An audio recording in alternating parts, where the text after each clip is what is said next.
नमस्कार। आज की बात में आपका स्वागत है। आज प्रधानमंत्री नरेंद्र मोदी ने एक बड़ी बात कही। मोदी ने कहा कि मुफ्त की मलाई देश को महंगी पड़ती है।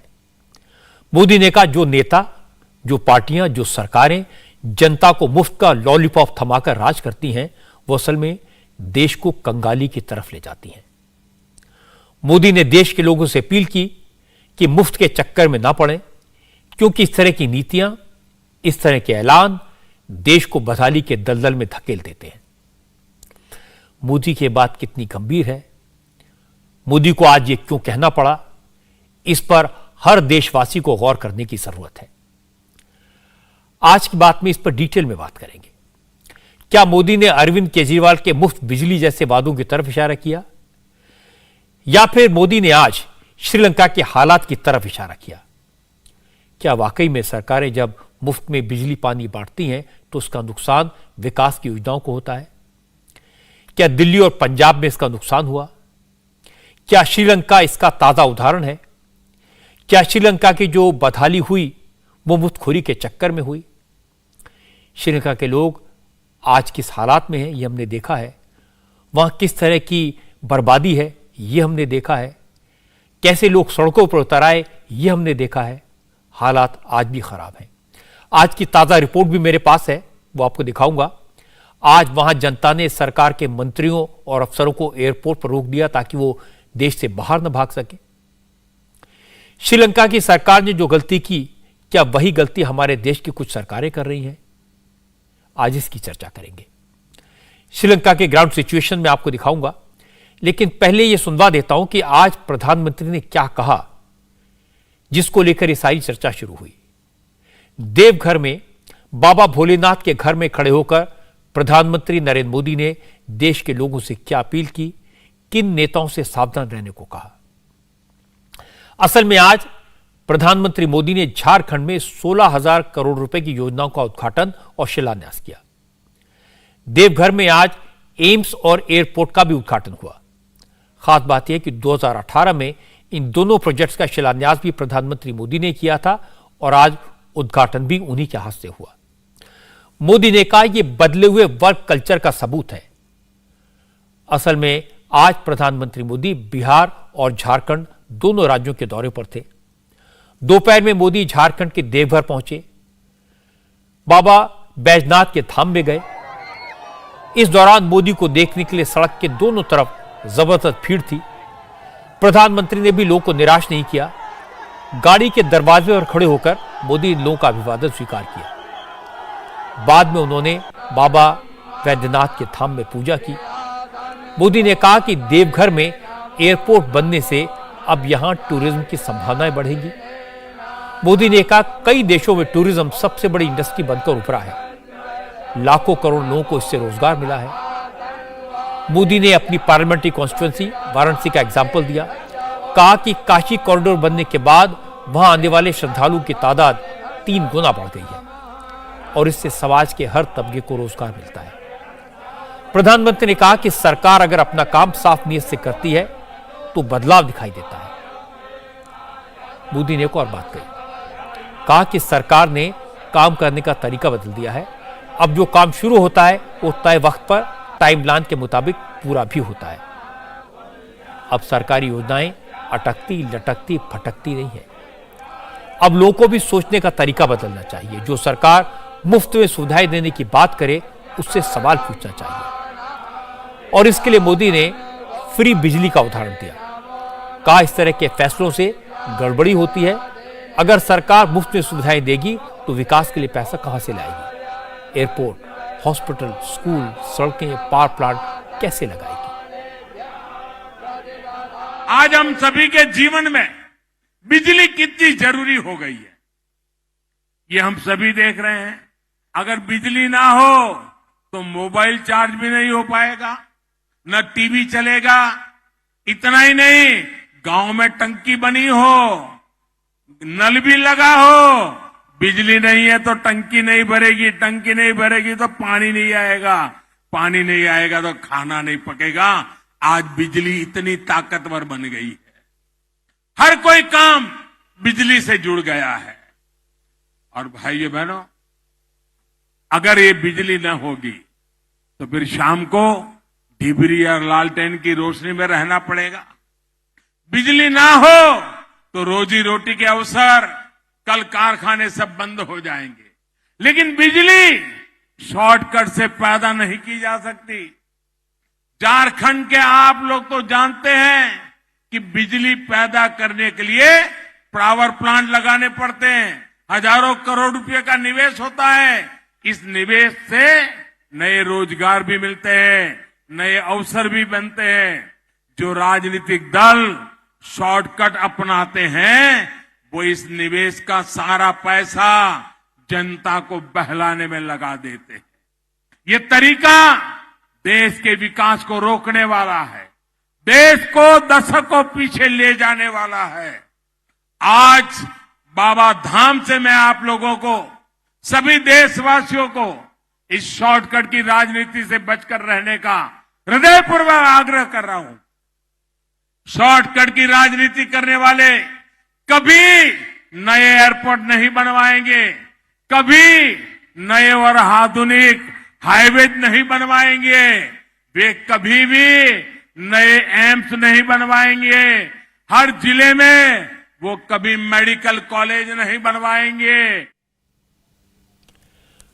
मोदी ने किसी का नाम तो नहीं लिया, लेकिन अब चुनाव के दौरान जिस तरह से मुफ्त बिजली, मुफ्त पानी, मुफ्त यात्रा के वादे किए जाते हैं, उसको लेकर उन्होंने अपनी परेशानी साफ साफ लफ्जों में जाहिर की।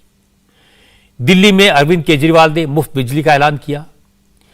इसके बाद पंजाब में भी मुफ्त बिजली देने का वादा करा।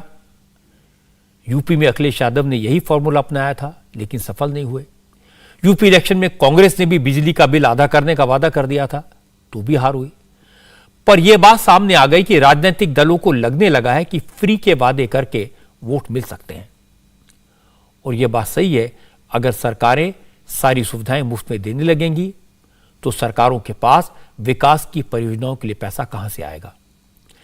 इसीलिए आज मोदी ने कहा कि मुफ्त के वादों से बचिए, ये घातक हैं, और कितने घातक हैं, कैसे घातक हैं, ये भी आज प्रधानमंत्री मोदी ने साफ साफ बताया। मोदी ने कहा कि शॉर्टकट से शॉर्ट सर्किट होना तय है। ये शॉर्टकट लॉन्ग टर्म में बहुत महंगा पड़ता है, ये देश को कंगाल बना देता है।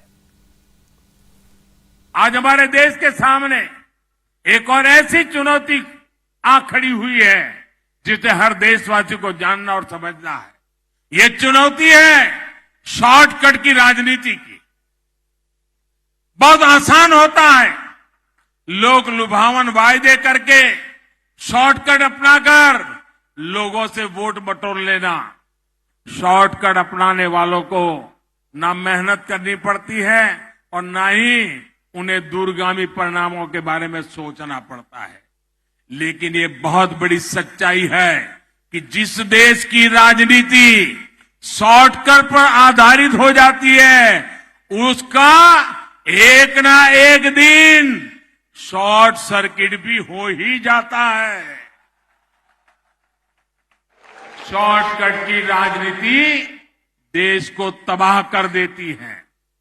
भारत में हमें ऐसी शॉर्टकट अपनाने वाली राजनीति से दूर रहना है। अगर हमें आजादी के 100 वर्ष पर भारत को नई ऊंचाई पर ले जाना है तो उसके लिए परिश्रम की पराकाष्ठा करनी है, और परिश्रम का कोई शॉर्टकट नहीं होता। भाइयों बहनों, आजादी के बाद देश में जो राजनीतिक दल हावी रहे, उन्होंने बहुत से शॉर्टकट अपनाए थे।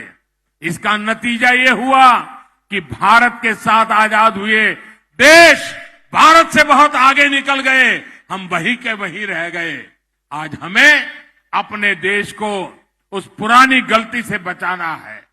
किसी के लिए बहुत आसान है ये कह देना कि अब से झारखंड में न बस का टिकट लगेगा, न ऑटो में चढ़ने का पैसा देना होगा, और न ही रिक्शे का कोई भाड़ा लगेगा।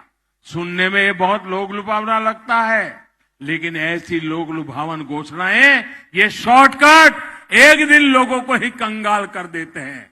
जब सरकार के पास पैसा ही नहीं आएगा तो फिर वो नई सड़कों के लिए कहां से खर्च करेगी, नई हाईवे कहां से बनवाएगा।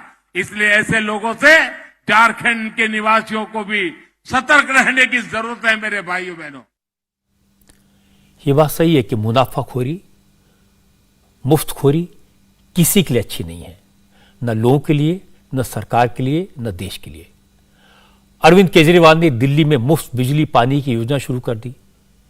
इसके बाद पंजाब में भी उनकी पार्टी ने 300 यूनिट बिजली मुफ्त में देने का वादा किया।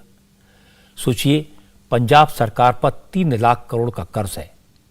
कर्ज चुकाने के लिए सरकार के पास पैसे नहीं है, लेकिन चुनाव जीतने के चक्कर में मुफ्त बिजली का वादा किया। अब उसे पूरा करने के लिए 5,000 करोड़ का बोझ सरकारी खजाने पर और पड़ेगा, क्योंकि सरकार भले जनता को मुफ्त बिजली दे, लेकिन पावर कंपनियां तो सरकार से बिजली का पैसा वसूलेंगी। इस तरह की योजनाओं का असर क्या होता है, यह भी समझ लीजिए। नीति आयोग के मेंबर रमेश चंद्र ने अप्रैल के महीने में कहा था, अगर भारत में मुफ्त की योजनाएं और लोन माफ करने का सिलसिला इसी तरह चलता रहा तो भारत का भी श्रीलंका जैसा हो जाएगा। आज कई महीने बाद प्रधानमंत्री मोदी ने इशारों में यही कहा कि मुफ्तखोरी की आदत डालने वालों से बचिए, क्योंकि आदत किसी भी देश को कंगाल बना सकती है, विकास पर ब्रेक लगा सकती है, देश के लिए नुकसानदेह साबित हो सकती है। मोदी ने श्रीलंका का नाम नहीं लिया, लेकिन श्रीलंका में जो हो रहा है वो एग्जैक्टली यही है। श्रीलंका की आबादी दिल्ली से भी कम है, लेकिन वहां के लोगों के पास 2 वक्त की रोटी जुटाना मुश्किल हो गया है। लोगों के पास न खाना है, न रसोई गैस है, न गाड़ियों के लिए पेट्रोल डीजल है। श्रीलंका के क्या हालात हैं, इसका एहसास आपको कुछ फिगर सुनकर होगा। आप ये जानकर हैरान होंगे कि श्रीलंका में 1 लीटर कुकिंग ऑयल करीब 3,000 रुपए का मिल रहा है। 1 लीटर पाम ऑयल, 1 लीटर सरसों का तेल 3,000 रुपए में मिल रहा है। 1 किलो मिल्क पाउडर की कीमत 2,900 रुपए है। श्रीलंका में इस वक्त 1 किलो टमाटर की कीमत 800 रुपए से लेकर 1,000 रुपए तक है। प्याज 500 रुपए प्रति किलो बिक रहा है। 1 किलो दाल की कीमत है 1,000 रुपए। आटे की कीमत 450 से 500 रुपए प्रति किलो और चावल 600 रुपए प्रति किलो। आपको सुनकर शायद यकीन नहीं हो रहा होगा, लेकिन हमारे संवाददाता टी राघवन इस समय कोलंबो में है। टी राघवन ने ये फिगर्स मुझे बताई हैं। श्रीलंका में एलपीजी का एक सिलेंडर इस वक्त 5,000 रुपए का है, लेकिन वो भी आसानी से नहीं मिलता। एक सिलेंडर के लिए 12-12 दिन तक इंतजार करना पड़ता है, लाइन में लगना पड़ता है। 1 लीटर पेट्रोल 550 रुपए में बिक रहा है। आम लोगों को सिर्फ 3 लीटर पेट्रोल दिया जा रहा है और 3 लीटर पेट्रोल के लिए भी लोग 10-10 दिन तक लाइन में खड़े होने को मजबूर हैं। ये फिगर्स ऐसे हैं जो किसी को भी परेशान कर देंगे, लेकिन ये श्रीलंका की ग्राउंड सिचुएशन है। अब आप कहेंगे कि यह हाल हुआ कैसे, इसकी वजह क्या है?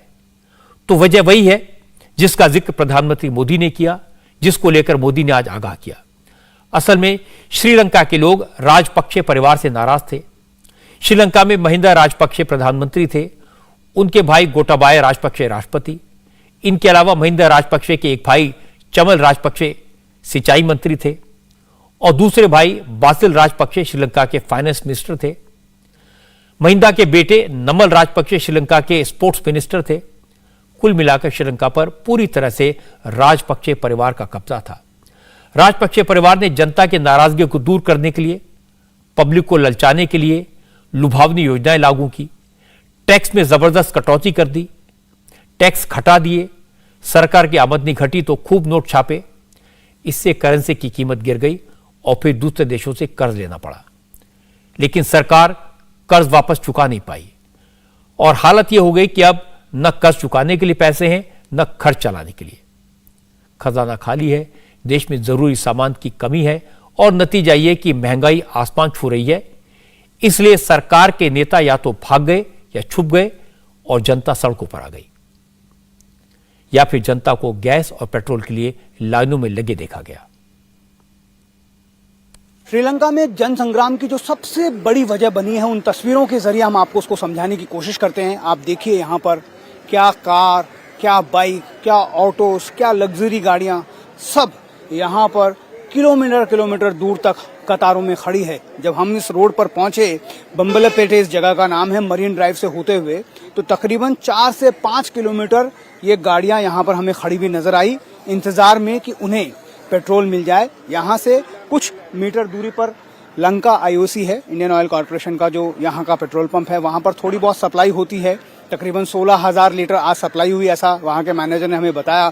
8 बजे ये पेट्रोल स्टेशन खुला और 3 बजने को हैं अभी, और 3 बजे ये पूरा पेट्रोल खत्म हो गया। आप एक बार देखिए लोगों का गुस्सा, वहाँ पर जो है पेट्रोल पंप के कर्मचारी हैं उनसे उलझते हुए लोग यहाँ पर नजर आ रहे हैं। एक तस्वीर ये है, तक हर जगह पर, श्रीलंका की राजधानी कोलंबो में मैं हूं और कोलंबो के अलावा बाकी दूसरे शहरों में भी ये तस्वीरें बहुत आम नजर आती है। और एक तस्वीर आपके बिल्कुल उस तरफ आप देखें, सड़क के उस तरफ, वो है एलपीजी सिलेंडर की को लेकर जो मारामारी, जो त्रासदी यहाँ पर पूरे श्रीलंका में मची हुई है। आप देखिए किस तरह से लोग अपने अपने खाली सिलेंडरों को लेकर उस गैस स्टेशन तक लाइन में खड़े हैं, इस उम्मीद के साथ कि आज उनको ये गैस जो है मिल जाए। 2 दिन कम से कम और 12 दिन ज्यादा से ज्यादा वक्त लगता है। 12 दिन आपको इंतजार करना पड़ता है एक गैस की टंकी लेने के लिए, या फिर एक बार अपनी गाड़ी में लिमिटेड पेट्रोल भरवाने के लिए। बाइक ये वाला है। हाँ, वो वाला। कब से इंतजार कर रहे हैं? ये 1.5 डे में 1.5 डे हो गया। हाँ, और अभी तो पेट्रोल खत्म, हमने ये अब पेट्रोल खत्म हो गया। खत्म हो गया। For 2 days. 2 days you are here. Last night, last evening. Last evening you Yeah. came here. But now it is all over now. Over. This is coming on tomorrow. This is not been correct word. They're saying it will come tomorrow, day after tomorrow. Every time you face this problem. Yeah, same. If I came to pump the fuel, I have to wait 2 days, 1.5 days. 18 hours, 20 hours, we have to wait to pump the petrol. जैसा यहाँ लोग कह रहे हैं, सबकी कमोबेश यही समस्या है। उनको 2 दिन से लेकर कभी कभी 12 दिन तक यहाँ पर इंतजार करना पड़ रहा है अपनी बारी आने का, पेट्रोल भरने का। जैसा एक बुजुर्ग बता रहे थे कि बहुत सारे दूसरे काम उनके, वो भी इसमें सफर होते हैं। उनका सारा जो वक्त है वो यहाँ पर पेट्रोल लेने के लिए लाइन में खड़े होने में बीत जाता है। अगर लोगों को खाना नहीं मिलेगा, दवाएं नहीं मिलेंगी, जरूरी चीजों की किल्लत होगी, तो लोगों की नाराजगी तो बढ़ेगी। श्रीलंका में वही हुआ। अब श्रीलंका में जनता का राज है, कोई सरकार नहीं है, कोई कानून नहीं है। प्रधानमंत्री देश छोड़कर भाग चुके हैं। राष्ट्रपति ने नेवी के शिप पर शरण ली हुई है। मंत्री और सांसद छुपे हुए हैं। श्रीलंका के लिए कल का दिन बड़ा है, क्योंकि कल राजपक्षे परिवार की सरकार से पूरी तरह विदाई हो जाएगी। कल देश के राष्ट्रपति गोटाबाया राजपक्षे और प्रधानमंत्री रणिल विक्रमसिंघे इस्तीफा दे देंगे, जिसके बाद देश के नए राष्ट्रपति के इलेक्शन का रास्ता साफ हो जाएगा। खबर यह है कि गोटाबाया राजपक्षे ने अपना इस्तीफा संसद के स्पीकर महिंदा जयावर्धने को भेज दिया है, जिसका ऑफिशियल ऐलान कल किया जाएगा। प्राइम मिनिस्टर रणिल विक्रमसिंघे भी पद छोड़ने का ऐलान कर चुके हैं। श्रीलंका के लोग सरकार से इतने ज्यादा नाराज हैं कि लोग उन नेताओं को देश से बाहर भागने भी नहीं दे रहे, जिनके कारण देश की ऐसी हालत हुई। पता यह चला कि 9 जुलाई को राष्ट्रपति गोटाबाया राजपक्षे ने देश छोड़कर भागने की कोशिश की थी, लेकिन इमिग्रेशन के अधिकारियों ने एयरपोर्ट पर राष्ट्रपति के पासपोर्ट पर मोहर लगाने से इनकार कर दिया था। आज गोटाबाया राजपक्षे के भाई बासिल राजपक्षे ने भी श्रीलंका से दुबई जाने की कोशिश की, लेकिन एयरपोर्ट के कर्मचारियों ने उनके इमिग्रेशन की फॉर्मेलिटीज पूरी करने से इनकार कर दिया। काफी देर तक एयरपोर्ट पर लोगों से मिन्नतें करने के बाद भी जब एयरपोर्ट के कर्मचारी नहीं माने, तो बासिल राजपक्षे को एयरपोर्ट से चुपचाप लौटना पड़ा। अब वो किसी सीक्रेट जगह पर छुप गए हैं, क्योंकि उन्हें डर है कि पब्लिक उन पर हमला कर सकती है। हमारे संवाददाता टी राघवन ने बताया कि श्रीलंका की जनता इतने खराब हालात के लिए सिर्फ और सिर्फ राजपक्षे खानदान को जिम्मेदार मानती है, और लोग ये कह रहे हैं कि राजपक्षे परिवार को जेल भेजकर ही मानेंगे। हम लोग का चाहिए वो दोनों जाना, यहाँ पे श्रीलंका से जाना, श्रीलंका पे नहीं है, वो लोग जेल पे जाना।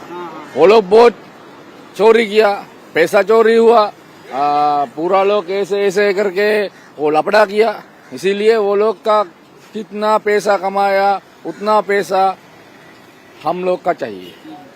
ये हमारा पैसा है, वो लोग का पैसा नहीं है। वो लोग ऐसे किया वैसे किया, क्या करना है। हम अभी आप यहीं पे रहेंगे, यहाँ इस जगह को, ये आपका घर है? अब हमारा घर है ना, हमारा पैसा के घर लिया है ना, वो लोग का घर है नहीं। ये देखो, ये इतना पूरा घर है, एक आदमी के लिए इतना बड़ा घर क्या के लिए इतना बड़ा घर? ये रेस्टोरेंट करना है, रेस्टोरेंट को अच्छा है ना, रेस्टोरेंट के लिए अच्छा है घर। लोग तो यहाँ पर कैरम खेल रहे हैं, पियानो बजा रहे हैं, बड़ा रिलैक्स कर रहे हैं। अभी वो लोग का अभी फ्रीडम मिल गया, इसीलिए वो पूरा उसमें यही बात है। लेकिन हम लोग का ये चाहिए अभी टुमारो में वो बोलता है वो जाएगा, लेकिन हम लोग अभी भी सोचता है वो जाएगा नहीं जाएगा, लेकिन कितना देर में जाएगा उतना देर में हम लोग लफड़ा करेगा। ये है कहने का मतलब ये है कि जब तक राजपक्षे यहाँ से चले नहीं जाएंगे, दोनों महिंदा राजपक्षे और गोटाबाया राजपक्षे को और रानिल विक्रमसिंघे जिन्होंने उनका साथ दिया, उनका कहना है कि जब तक उनको जेल में नहीं भेजा जाएगा तब तक इनका ये आंदोलन लगातार जारी रहेगा। राघवन बता रहे थे कि श्रीलंका में जो हो रहा है वो अचानक नहीं हुआ, लोगों की नाराजगी अचानक नहीं बढ़ी। हालांकि जो लोग आज सरकार के खिलाफ नारे लगा रहे हैं, जो लोग राजपक्षे के परिवार को जेल भेजने की मांग कर रहे हैं, वही लोग कुछ महीने पहले तक सरकार की नीतियों से खुश थे, टैक्स में 40% की कटौती पर नाच रहे थे। अब यही लोग सरकार को कोस रहे हैं, देश को बर्बाद करने का इल्जाम लगा रहे हैं। अब जनता ने श्रीलंका के प्रधानमंत्री के सरकारी घर और राष्ट्रपति भवन पर कब्जा किया हुआ है। प्रधानमंत्री के घर पर लंगर चल रहा है, लोगों ने खुद ही राशन का इंतजाम किया, लॉन में भट्टी लगाकर खाना पकाया, और जो लोग प्राइम मिनिस्टर का घर देखने आ रहे हैं उन सबको खाना खिलाया जा रहा है। हमारे संवाददाता राघवन बता रहे थे कि कोलंबो में प्रधानमंत्री के घर पर जो लंगर चल रहा है उसमें भी श्रीलंका की माली हालत दिखाई देती है। लोगों को दाल चावल और थोड़ी सी सब्जी दी जा रही है क्योंकि राशन की कमी है।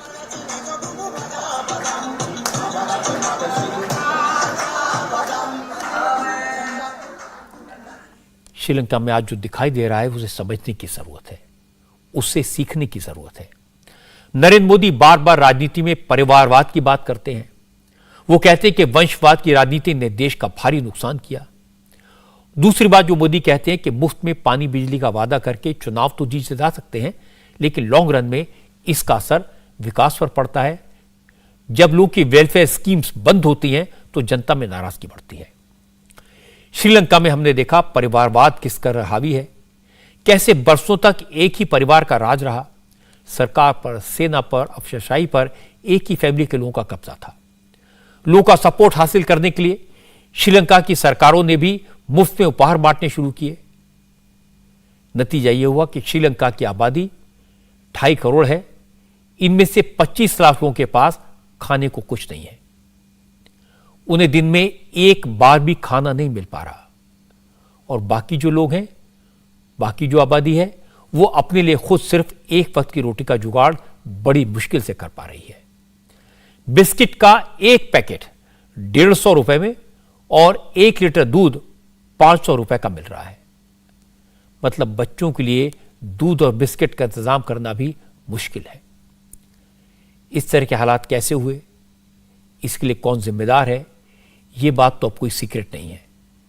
श्रीलंका की जनता को सड़कों पर उतरना पड़ा, परिवारवाद और मुफ्तखोरी दोनों का खात्मा हुआ।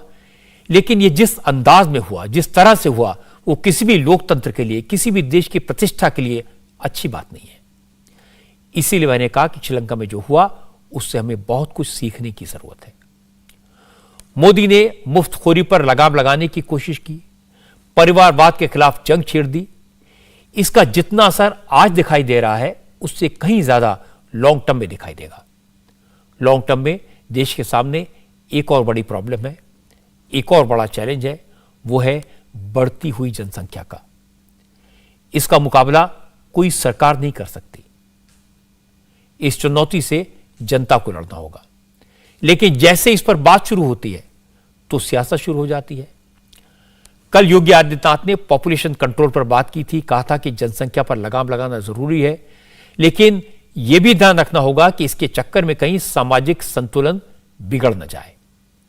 योगी ने कहा था कि हिंदू मुसलमान की बात नहीं है, लेकिन आज तमाम मुस्लिम लीडरान राशन पानी लेकर योगी के पीछे पड़ गए, योगी पर हमला करने लगे। शुरुआत समाजवादी पार्टी के एमपी शफीकुर रहमान बर्क ने की। संभल से एमपी शफीकुर रहमान बर्क ने कहा कि बच्चे पैदा करना इसका ताल्लुक अल्लाह से है। शफीकुर रहमान बर्क ने कहा कि अल्लाह बच्चा देता है तो उसको पालने का इंतजाम भी कर देता है। बर्क साहब का कहना है कि कानून बनाने से पॉपुलेशन की रफ्तार नहीं थमेगी। बीजेपी ये सब बातें 2024 का इलेक्शन जीतने के लिए कर रही है। जहाँ तक औलाद पैदा करने का ताल्लुक है, इसका ताल्लुक इंसान से यहाँ जाती तौर पर नहीं है, इसका भी अल्लाह से ताल्लुक है, अल्लाह ताला से। अल्लाह ताला जो बच्चा पैदा करता है उसके लिए उसका रिस्क साथ में भेजता है उसका। तो कानून लाने की बजाय अगर गवर्नमेंट तालीम पर जोर दे और तालीम के सिलसिले में पूरी यानी पब्लिक के लिए, चाहे गरीब आदमी हो, छोटा हो, बड़ा हो, तो बहरहाल उसका माकूल इंतज़ाम करे, तो मैं समझता हूँ कि अगर तालीम उसको मिल जाएगी तो खुद ही ये पॉपुलेशन का मसला खुद हल हो जाएगा। गवर्नमेंट ये चाहती है कि चूँकि 24 का इलेक्शन उसके सामने है, तो वो हर तरीके से ये आदमी के नज़रिए को बदलना चाहती है। वो चाहते हैं कि भाई हमारे तरफ तवज्जो हो उनकी और हमें ही वोट करें, हम ही गवर्नमेंट उनको फ़ायदा पहुंचा सकते हैं। तो इसलिए हर चीज़ को इस एंगल से नहीं देखना चाहिए। बर्क साहब संभल से समाजवादी पार्टी के एमपी हैं। इसी जिले में समाजवादी पार्टी के एमएलए हैं इकबाल महमूद। इकबाल महमूद साहब शफीकुर रहमान बर्क से और एक कदम आगे बढ़ गए। उन्होंने कहा कि घर परिवार के बारे में योगी को क्या पता, वो तो सन्यासी हैं। इकबाल महमूद ने कहा कि आबादी अकेली मुसलमानों की थोड़ी बढ़ रही है, लेकिन इशारा सिर्फ मुसलमानों की तरफ है। योगी आदित्यनाथ माहौल खराब करने की कोशिश कर रहे हैं। योगी आदित्यनाथ जी स्वामी हैं, उनकी शादी नहीं हुई है, नहीं की है उन्होंने, तो इस तरह की बातें कर कर वो देश का प्रदेश का माहौल खराब करने की बात कर रहे हैं। उनका इशारा सीधा सीधा मुसलमानों पर है। जनसंख्या सिर्फ मुसलमानों से ही नहीं बढ़ रही है, जनसंख्या बढ़ने में सभी लोगों के शामिल है उसमें। इसके लिए कोई ऐसा कानून लाया जाए जो कानून में सबके लोग भी राय लें, हर धर्म के धर्मगुरुओं से, हर पार्टी के नेतागुरों से राय मशवरा करें। सही है कि जनसंख्या बढ़ रही है, जो है इशारा मुसलमानों की तरफ है, इनकी जनसंख्या बढ़ रही है, हिंदू लोग की जनसंख्या कम हो रही है। बिल्कुल गलत सोच है उनकी कि ये हर चीज को कम्युनलाइज करने की बात करते हैं, हर चीज को हिंदू मुस्लिम एंगल से देखते हैं ये लोग। इस चीज को भी हिंदू मुस्लिम एंगल से देखने कर ही ये बात कही जा रही है। सिर्फ हमारे मुसलमानों के को खिलाफ करने के लिए ये बात की जा रही है। इस मुद्दे पर असदुद्दीन ओवैसी की राय भी कोई अलग नहीं है। ओवैसी ने आज कहा कि बीजेपी मुसलमानों में खौफ पैदा करना चाहती है और कुछ नहीं। योगी ने कल कहा था कि जनसंख्या कंट्रोल का मतलब है ये नहीं होना चाहिए कि मूल निवासियों की आबादी कम हो जाए। इस पर ओवैसी ने पूछा कि क्या मुसलमान भारत के मूल निवासी नहीं हैं? मुख्यमंत्री हैं उत्तर प्रदेश के और संविधान पर उन्होंने ओथ लिया है। मैं उनसे पूछना चाह रहा हूं, मूल निवासी क्या भारत का मुसलमान नहीं है? क्या बकवास कर रहे हैं वो? अगर देखा जाए टेक्निकली सच्चाई तो मूल निवासी तो आदिवासी और द्रविडियन लोग हैं। ना ओवैसी मूल निवासी है, ना योगी आदित्यनाथ मूल निवासी हैं। क्या बोल रहे हैं मूल निवासी? भाजपा के केंद्र के मंत्री हेल्थ के राज्यसभा में अप्रैल 2, 2022 को यह कह दिया है। क्या कहा है? कि भारत में कोई जबरन कानून की जरूरत नहीं है। सुप्रीम कोर्ट में 2020 में एफिडेविट दिया गया। क्या उत्तर प्रदेश और भाजपा के लोगों को नहीं मालूम कि सेक्स रेशियो मुसलमानों का कितना है? बताइए। बड़ा है, 936 to 9, इंप्रूवमेंट है 930 to 951। सबसे ज्यादा कॉन्ट्रासेप्टिव इस्तेमाल करने वाले कौन है? मुसलमान है। और आप ये बताइए कि मुसलमानों का जो TFR रेट 2015-16 में 2.6 था, वो गिरकर 2.3 हो चुका है। क्यों डर पैदा कर रहे हैं मुसलमानों के पॉपुलेशन के बारे में आप? और भारत के मुसलमानों का पॉपुलेशन स्टेबलाइज हो जाएगा 2030 तक। झूठ पे झूठ बोलते हैं। गवर्नमेंट का डेटा है। आप सिर्फ एक शोशा छोड़ रहे हैं, शगुफा छोड़ रहे हैं ताकि नफरत फैल जाए मुसलमानों के खिलाफ। सिर्फ मुसलमानों से नफरत फैलाना इनका काम बन चुका है। दिन रात यही काम करना। अब जो बात ओवैसी कर रहे हैं, लगभग वही बात अखिलेश यादव ने भी कही। अखिलेश ने ट्विटर पर लिखा, अराजकता आबादी से नहीं, लोकतांत्रिक मूल्यों की बर्बादी से उपजती है। हालांकि अखिलेश के हमले पर बीजेपी ने कोई तवज्जो नहीं दी, न इसका जवाब दिया। यूपी के deputy chief minister Keshav Prasad Maurya ने सिर्फ इतना कहा कि देश में आबादी बहुत तेजी से बढ़ रही है, इसमें तो कोई शक नहीं है। इसके बाद भी जो लोग योगी का विरोध कर रहे हैं, उसके पीछे सिर्फ वोट बैंक का कैलकुलेशन है।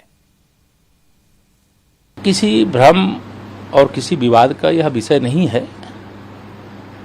यह सच है कि देश जनसंख्या के मामले में दुनिया में तेजी से आगे बढ़ रहा है।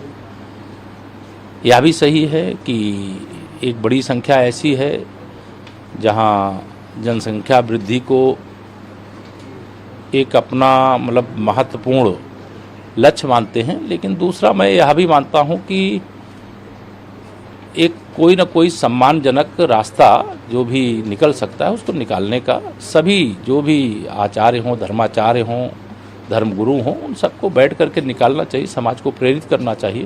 मुख्यमंत्री जी के बयान के बाद जिनका भी बयान आ रहा है वो तो केवल वोट बैंक के लिए आ रहा है, लेकिन जो बयान मुख्यमंत्री जी का है वह बयान मैं यह मानता हूं कि वह देश के लिए दूरगामी परिणाम को ध्यान में रखते हुए। ओवैसी जैसे बैरिस्टर हों या शफीकुर रहमान वक्त जैसे नेता, ये अच्छी तरह जानते हैं कि जनसंख्या हमारे देश के लिए बड़ी समस्या है।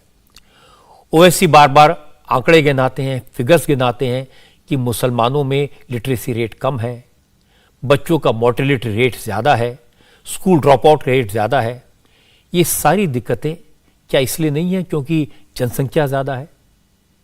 दिक्कत यह है कि जब जनसंख्या कंट्रोल को भी मजहब से जोड़ दिया जाता है तो सारी मुसीबतें पैदा हो जाती हैं, सरकार की सारी कोशिशें बेकार हो जाती हैं। ओवैसी कह रहे हैं कि कानून की ज़रूरत नहीं है, तालीम और जागरूकता से पॉपुलेशन कंट्रोल हो सकता है। लेकिन जनसंख्या नियंत्रण कैंपेन टीवी पर, अखबारों में 40 साल से चल रहा है। क्या आपको इसका असर दिखाई दिया? क्या जनसंख्या पर नियंत्रण लग गया? यह हकीकत है कि इतने गंभीर मसले को भी हमारे यहां सियासत का मुद्दा बना दिया गया। कल 2 रिपोर्ट्स मैंने पढ़ी थी। पहली यह कि दुनिया की आबादी अगले साल तक 8 अरब हो जाएगी, और दूसरी ये कि अगले साल तक भारत दुनिया में सबसे ज्यादा आबादी वाला मुल्क बन जाएगा, यानी हमारी आबादी चाइना से ज्यादा हो जाएगी। सोचिए, क्षेत्रफल के हिसाब से, जमीन के हिसाब से भारत के पास दुनिया की सिर्फ 2.4% जमीन है, पीने का पानी सिर्फ 4% है, और दुनिया की 18% आबादी भारत में है। इसलिए अगर पॉपुलेशन पर कंट्रोल नहीं किया गया तो मुसीबत बढ़ती जाएगी और यह त्रासदी सबको झेलनी पड़ेगी।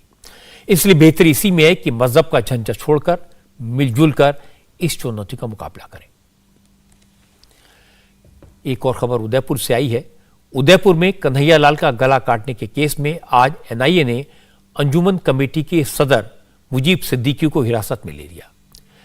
इसके अलावा पुलिस इस वक्त भी अजमेर शरीफ दरगाह के खादिम गौहर चिश्ती को तलाश रही है। दावा यह किया जा रहा है कि कन्हैया लाल के हत्यारे मोहम्मद रियाज और गौस मोहम्मद गौहर चिश्ती के इशारे पर काम कर रहे थे। अब जांच एजेंसियां यह पता लगाने में जुटी हैं कि क्या कन्हैया लाल की हत्या से पहले मोहम्मद रियाज और गौस मोहम्मद ने अजमेर जाकर गौहर चिश्ती से मुलाकात की थी या नहीं। इसको लेकर लोगों से पूछताछ की जा रही है। दूसरी तरफ आज अजमेर में डिस्ट्रिक्ट एडमिनिस्ट्रेशन कमेटी की तरफ से एक सर्वधर्म रैली का आयोजन किया गया। हिंदू संगठन इस रैली में शामिल नहीं हुए। हमारे संवाददाता मनीष भट्टाचार्य ने बताया कि जिस तरह से अजमेर शरीफ दरगाह की अंजुमन कमेटी के सेक्रेटरी सरवर चिश्ती की तरफ से हिंदू दुकानदारों के बॉयकॉट की कॉल दी गई थी, उससे हिंदू संगठन नाराज है। क्योंकि इस रैली के कर्ता भी सरवर चिश्ती थे, इसलिए सरवर चिश्ती से पूछा गया क्या उन्होंने हिंदू संगठनों से बात नहीं की। इस पर सरवर चिश्ती ने कहा कि उन्होंने तो गुलाब के फूल बरसाकर सबका एहतराम किया, उन्हें नहीं मालूम कि हिंदू संगठनों के लोग इस सर्वधर्म रैली में शामिल हुए या नहीं, और नहीं हुए तो क्यों नहीं हुए। ये जो है बारगाह गरीबनवाज कौमी एकता का प्रतीक है। फॉरगिव एंड फॉरगेट, यहाँ से हमेशा अमन का पैगाम गया है। ये सांप्रदायिक सौहार्द, कम्युनल हार्मनी, मजहबी हमांगी की जगह है, गंगा जमनी तहजीब की जगह है। जो जिन्होंने गलत नारे लगाए हम उनकी मजम्मत करते हैं, ठीक है ना। लेकिन एक चीज ये भी है, प्रॉफेट मोहम्मद सल्लल्लाहु अलैहि वसल्लम की औलाद का, उनके लाडले की दरगाह है हजरत ख्वाजा मोइनुद्दीन चिश्ती की। अब हम चाहते हैं कि हिंदुस्तान में अमन व अमान कायम रहे, दोनों तरफ के लोग प्यार मोहब्बत से रहे, जिसे पीसफुल को एग्जिस्टेंस कहते हैं। ये सवाल हमसे नहीं, एडमिनिस्ट्रेशन से पूछे। ये वही सरवर चिश्ती हैं जो दरगाह के गेट पर खड़े होकर हिंदू दुकानदारों को सबक सिखाने की बात कह रहे थे।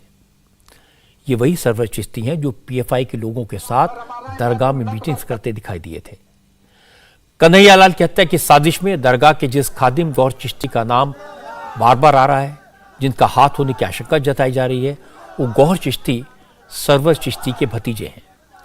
इसीलिए सरवर चिश्ती को लेकर हिंदू समाज में नाराजगी है और हिंदू संगठनों के लोग ये बात छुपा भी नहीं रहे। हिंदू संगठनों के नेता पूछ रहे कि अजमेर का माहौल खराब किसने किया। जो जहरीले बयान दे रहे थे, अब वही लोग सर्वधर्म रैली निकाल रहे हैं और पुलिस माहौल खराब करने वालों के खिलाफ कार्रवाई करने के बजाय उनको सपोर्ट कर रही है। विश्व हिंदू परिषद के नेता संजय तिवारी ने प्रशासन की नीयत पर सवाल उठाया। उन्होंने कहा कि जो अफसर आज सर्वधर्म रैली निकलवा रहे हैं, वो तब कहां थे जब हिंदुओं से जगन्नाथ जी की रथ यात्रा का रूट बदलने को कहा गया था। तब प्रशासन ने मुस्लिम समाज के लोगों को क्यों नहीं समझाया। शहर में जगन्नाथ यात्रा परंपरागत रूप से चलती थी। हम भी इसी प्रशासन से मिले, प्रशासन के कहने पर उस यात्रा का रूट चेंज करा।